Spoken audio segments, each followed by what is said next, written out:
তো এই দেখো সোনার গিফট, শুধু নেমন্তন্ন খেলতে হবে না, গিফট দিতে হবে, তাই সোনার গিফট এনেছি। তো hello, welcome back to my channel, Ratna blogger চ্যানেলে ওয়েলকাম, স্বাগত। তো সবাই কেমন আছো বন্ধুরা? আশা করি অনেক ভালো আছো, আর আমিও ভালো আছি। তো এই আজকে হচ্ছে গেছিলাম গিফট আনতে। তো কি গিফট নিলাম এর মধ্যে, তো এর মধ্যে হচ্ছে কালকে গেল গতকাল গতকাল আমার দিদির ছেলের বিয়ে ছিল। তো বিয়েতে তো আমি যেতে পারিনি এই কারণেই, মেয়ের পরীক্ষা টরীক্ষা হাড্ডা ব্যাড্ডা অনেক রকমের আর একটু সমস্যাও ছিল, যার জন্য আমি যেতে পারিনি।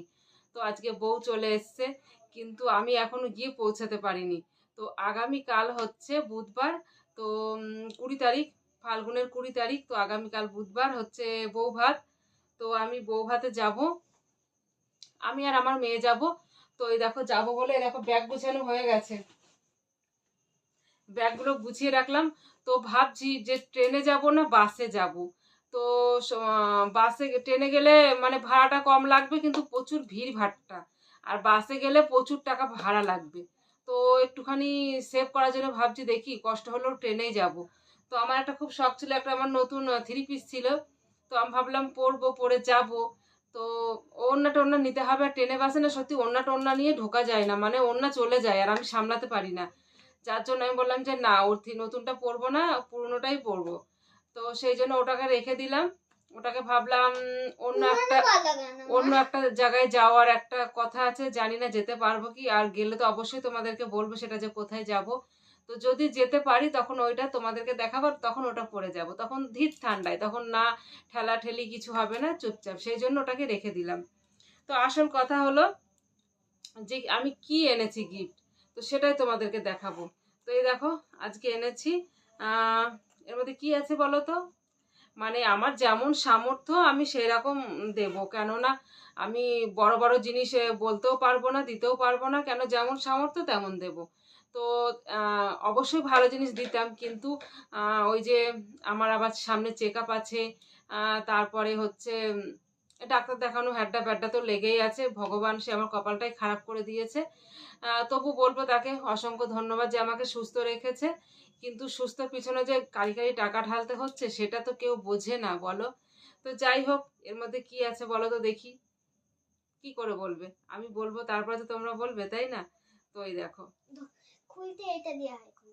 আগের বার কি হয়েছে, আমি মানে উল্টো পাল্টা খুলতে গিয়ে একটা ভেঙে ফেলেছি, সেই জন্য আমি হচ্ছে কোন দিকে আছে কোন দিকে আছে খুঁজেই পাচ্ছি না, তারপর দেখছি এইদিকে গোড়াটা আর এইদিকে খোলার জায়গাটা মানে না আন্দাজে কি করলে হয়, মানে গোল তো এতটা, মানে বুঝতে পারছি না যে কোন দিকে আছে।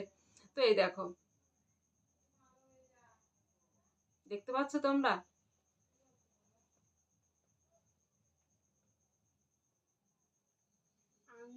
তো এই দেখো একটা আংটি নিয়েছি, পলা আংটি।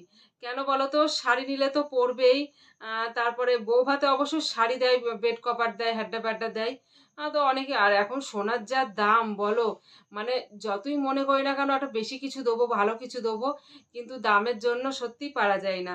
তো এই আংটিটা নিয়েছি, আংটিটা বেশ সুন্দর, আংটিটা বেশ সুন্দরই লাগছে, ডিজাইনটা অনেকটাই সুন্দর, আর অনেকটাই ভরাট আছে, দারুণ লাগছে।